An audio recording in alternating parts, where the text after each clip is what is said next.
ஹாய்ங்க, எல்லாம் எப்படி இருக்கீங்க? நல்லா இருப்பீங்கன்னு நம்புகிறேன். சாட்டர்டே வந்து கொஞ்சம் லேசியாக இருக்கிற மாதிரி இருந்துச்சு. சரி என்ன சமைக்கலான்னு யோசிக்கிறதுக்கு முன்னாடி கம்பங்கூழ் கொஞ்சமாக எடுத்துக்கிட்டு தண்ணியும் மோரும் நிறையா விட்டு கரைச்சிக்கிட்டேன். அதுவும் குடிச்சிட்டு கூடவே மாம்பழம் எடுத்துக்கிட்டேன். அப்புறம் பாப்பா மதியத்துக்கு நம்ம தானே இருக்கோம் அப்படின்னு சொன்னான்னு சொல்லிட்டு கொஞ்சம் குலைவா சாதம் வேணுமா அப்படின்னு சொன்னான். இப்போ அரிசியும் பருப்பு சாதம் எங்களுக்கு குலைவா சாப்பிட பிடிக்கும். சரி இன்றைக்கி முட்டை வந்து வேக வச்சு அதை ஸ்லிப் பண்ணி போட்டோம்னா அது முட்டை பிரியாணி மாதிரி ஆயிரும். குழஞ்ச முட்டை பிரியாணியாக சாப்பிட்லான்னு சொல்லிட்டு அதுதான் பண்ணோம். சுட சுட சாப்பிட்றதுக்கு செம்மையாக இருக்குங்க. இந்த மாதிரி யாரெல்லாம் ட்ரை பண்ணுவீங்கன்னு சொல்லுங்கள். அதே மாதிரி மேரினேட் பண்ணியிருந்தது வந்து கொஞ்சம் நேரம் நல்லா ஊறிச்சுன்னா நல்லாயிருக்கும்னு சொல்லிட்டு லாலிபாப் காலையிலே பண்ணி வச்சிட்டோம் இல்லையா, அதை வந்து பொரிச்சுக்கிட்டோம்.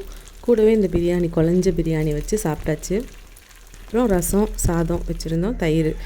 செம்மையாக இருக்குங்க. இந்த லாலிபாப் இந்த மாதிரி தான் இருந்துச்சு. இந்த மேரினேட் பண்ண வீடியோ வந்து நான் உங்களுக்கு சீக்கிரம் அப்லோட் பண்ணுறேன்.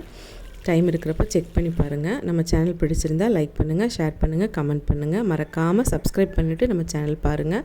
பெல் ஐக்கான் கிளிக் பண்ண மறந்துடாதீங்க. ரொம்பவே நல்லாயிருக்குங்க. அதே மாதிரி எப்பவும் சொல்கிறது தான், வெயில் ரொம்ப அதிகமாக இருக்க போகுதுன்னு சொல்லிட்டே இருக்காங்க. நிறைய தண்ணி குடிங்க. வயசானவங்க குழந்தைங்க பத்திரமா இருங்க. சேஃப்டி ரொம்ப முக்கியம். நிறைய தண்ணி குடித்து ஹெல்த்தியான ஃபுட் எடுத்துக்கிட்டு பண்ணுங்கள். Thank you friends.